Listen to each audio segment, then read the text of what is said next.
Hello students, कैसे आप सभी लोग। आई होप आप सब लोग बहुत अच्छे होंगे और अपनी हेल्थ का भी बहुत अच्छे से ध्यान रख रहे होंगे। मैं हूं डॉक्टर सुरेश कुमार यादव और आज हम लोग बात करने वाले हैं क्लास 7 के फर्स्ट चैप्टर के बारे में। चैप्टर का नाम है न्यूट्रिशन इन प्लांट्स। तो सबसे पहले हम लोग डिस्कस करने की कोशिश करते हैं कि व्हाट इज न्यूट्रिशन, आखिर न्यूट्रिशन क्या है ना। तो थोड़ा सा हम आपको क्लास 6 में लेके चलते हैं। आप लोगों ने क्लास 6 में पढ़ा होगा फूड एंड इट्स कंस्टिट्यूएंट्स। याद आया? फूड, खाना। और हम लोग तो इतनी बार खाना खाते हैं, उठने के साथ ही चाय पीते हैं, ठीक है, फिर नाश्ता करते हैं, फिर लंच करते हैं, फिर इवनिंग स्नैक्स करते हैं, फिर डिनर करते हैं। तो मतलब ऑलमोस्ट बहुत बार हम लोग खाते हैं। तो आखिर इस फूड की रिक्वायरमेंट क्या है ना, ये जानना हमें पहले बहुत जरूरी है, ठीक है। तो सबसे पहले हम लोग जरा बात कर लेते हैं नीड ऑफ न्यूट्रिएंट्स या नीड ऑफ फूड। सिंपल शब्दों की बात यूज करेंगे हम लोग, नीड ऑफ फूड, ठीक है। थोड़ा सा फूड को और टेक्निकल वर्ड्स में लेके चलते हैं। आप लोगों ने पढ़ा होगा कि फूड के अलग अलग कंपोनेंट्स होते हैं, जैसे कार्बोहाइड्रेट हो गया, प्रोटीन हो गया, विटामिन हो गया, मिनरल हो गया। तो ये जो अलग अलग कंपोनेंट्स हैं इनको बोलते हैं न्यूट्रिएंट्स। क्या बोलते हैं इनको? न्यूट्रिएंट्स। तो अगर हम इस फूड को थोड़ा सा रिप्लेस कर दें बाय न्यूट्रिएंट्स तो मेरे ख्याल से कोई दिक्कत तो नहीं होनी चाहिए, ठीक है। तो हम इसको न्यूट्रिएंट्स, राइट। तो नीड ऑफ न्यूट्रिएंट्स, आखिर हमें न्यूट्रिएंट्स की रिक्वायरमेंट क्या है, क्या जरूरत है फूड की, ठीक है। तो सबसे पहली बात तो हो जाएगी growth and development. Growth and development. अब सवाल आता है कि भाई ये ग्रोथ एंड डेवलपमेंट क्या है ना। आप देखिए, जब कोई एक छोटा सा बच्चा होता है, जैसे जैसे पैदा होता है तो बहुत छोटा सा होता है, इतना बड़ा होता है ना, ठीक है। फिर जैसे जैसे टाइम बीतता जाता है वो बढ़ रहा है, बढ़ रहा है, बढ़ रहा है, बढ़ रहा है और 6 फीट का हो जाता है। आखिर ये कैसे हुआ? उसमें ग्रोथ तो हो रही है ना। पहले उसके हाथ पैर छोटे छोटे होते हैं, फिर बाद में थोड़े थोड़े बड़े होने लगते हैं, है ना। तो ये डेवलपमेंट हो रहा है कि नहीं। तो ग्रोथ एंड डेवलपमेंट के लिए हमें न्यूट्रिशन की जरूरत होती है। सवाल आता है कि भाई आखिर न्यूट्रिशन ऐसा क्या काम करता है जिसकी वजह से ग्रोथ एंड डेवलपमेंट होता है। एकदम सिंपल सा एग्जांपल है। भाई मान लीजिए जब चीज बड़ी हो रही है तो उसमें नंबर ऑफ सेल्स भी ज्यादा होंगी, है ना। नंबर ऑफ सेल्स ज्यादा होंगी तो मतलब सेल्स बार बार डिवाइड कर रही हैं, डिवाइड होंगी तभी तो नंबर उनका बढ़ पाएगा। तो इसी तरीके से ग्रोथ एंड डेवलपमेंट होता है, ठीक है। दूसरी चीज, हमारी बॉडी में बहुत सारा रिपेयर का काम चला करता है। रिपेयर। अब सवाल है कि रिपेयर क्या है। भाई आप खुद भी देखिए, बहुत बार क्या होता है, हम लोग को चोट लग गई, फिर कुछ दिनों बाद वो एकदम ठीक हो जाती है।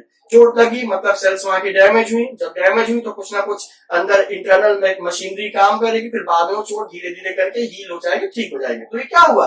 रिपेयर हुआ, है ना। तो हमें न्यूट्रिएंट्स की जरूरत होती है ताकि जो कोई भी अगर डैमेज हुआ है तो उसको हम लोग रिपेयर कर सकें, ठीक है। इसके बाद एक और होता है, nutrition is required to provide energy.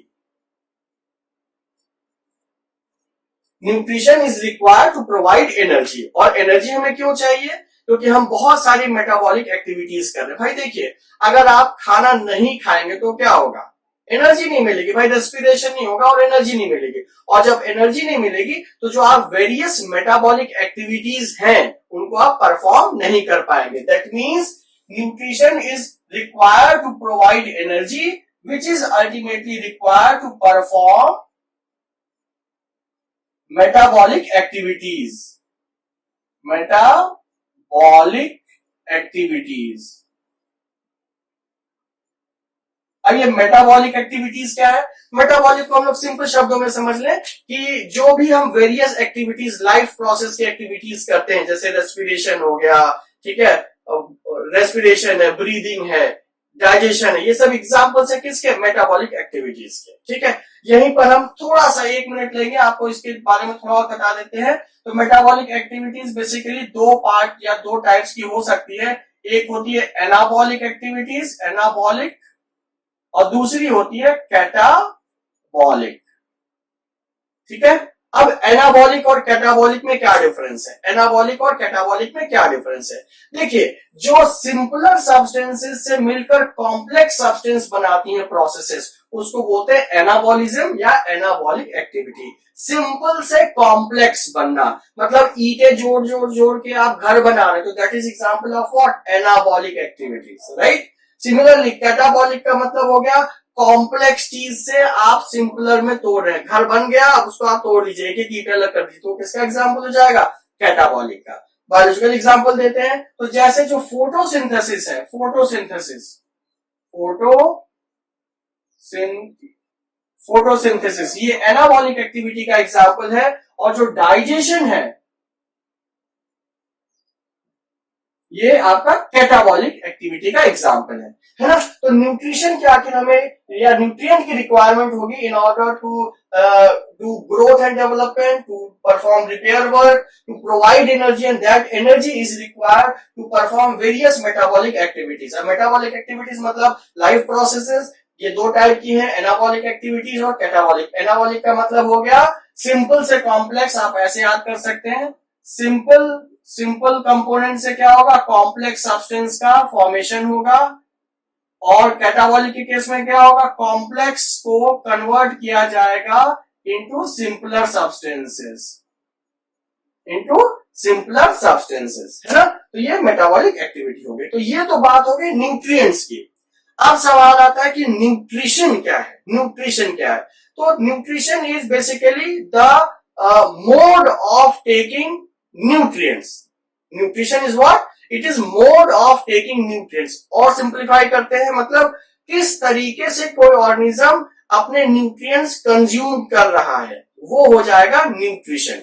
ठीक है, तो न्यूट्रिशन का मतलब हो गया the mode by which organism arranges its food और टेक्स इट्स फूड, कह सकते हैं। ठीक है, तो अगर हम बात करते हैं न्यूट्रिशन, ठीक है, अगर हम अपनी ही बात कर रहे हैं या आप अपनी आप क्यों सोच लीजिए, आपको आपका खाना कैसे मिलता है, मम्मी बना के देती है तभी तो मिलता है आपको, कि खुद से बनाते हैं।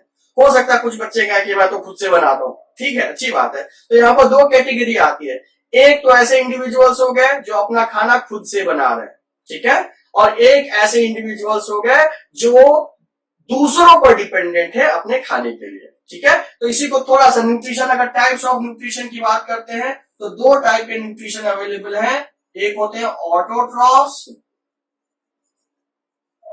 और दूसरा होता है हेट्रो।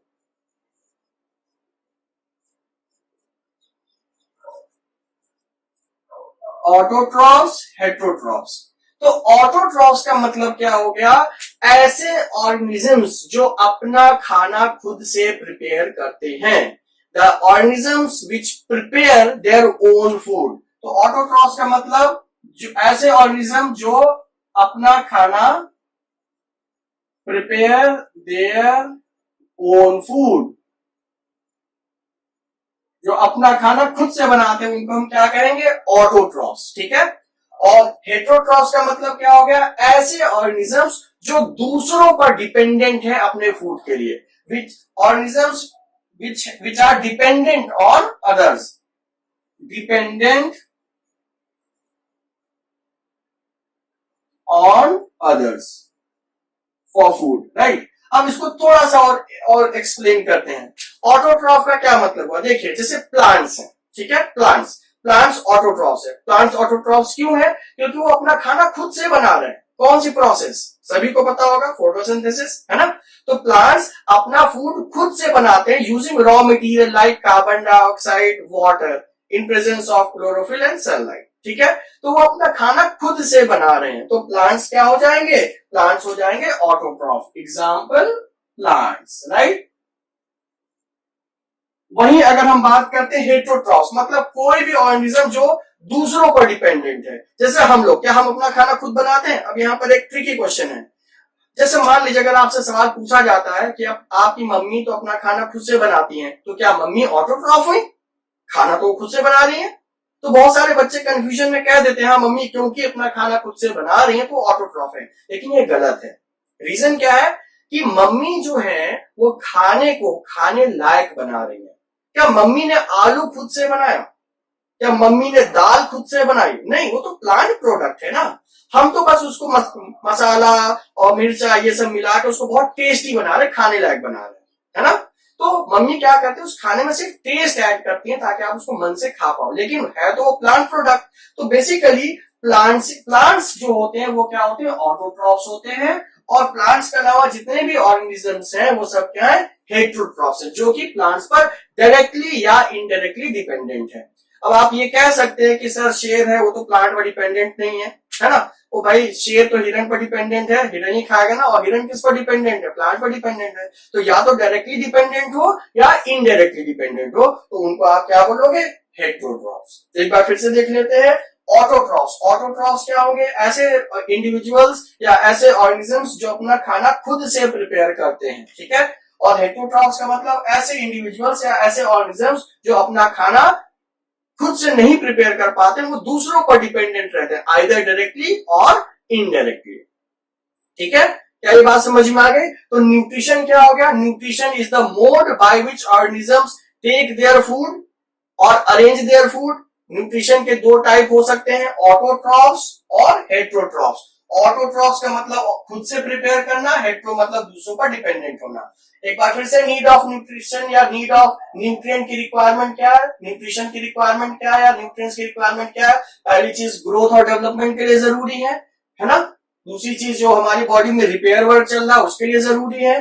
तीसरी चीज हमें चाहिए एनर्जी, हर मेटाबॉलिक एक्टिविटी के लिए आपको चाहिए एनर्जी, और उस एनर्जी के लिए रिक्वायर क्या होगा, न्यूट्रिएंट्स रिक्वायर होंगे, और न्यूट्रिएंट्स जब तक नहीं मिलेंगे तब तक ये आप कोई भी वेरियस लाइफ एक्टिविटीज नहीं कर पाएंगे।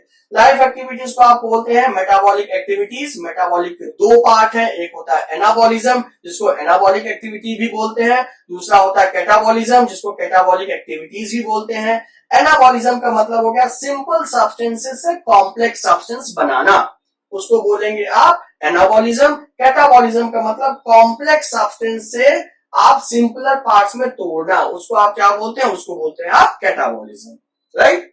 तो स्टूडेंट्स, आई होप ये छोटा सा वीडियो आपको समझ में आया होगा, और एटलीस्ट आपको न्यूट्रिएंट्स और न्यूट्रिशन क्या होता है ये समझ में आ गया होगा। नेक्स्ट वीडियो में हम डिस्कस करेंगे इसके अगले पार्ट के बारे में, इसके सब्सिक्वेंट टॉपिक्स के लिए। Till then stay healthy and stay fit.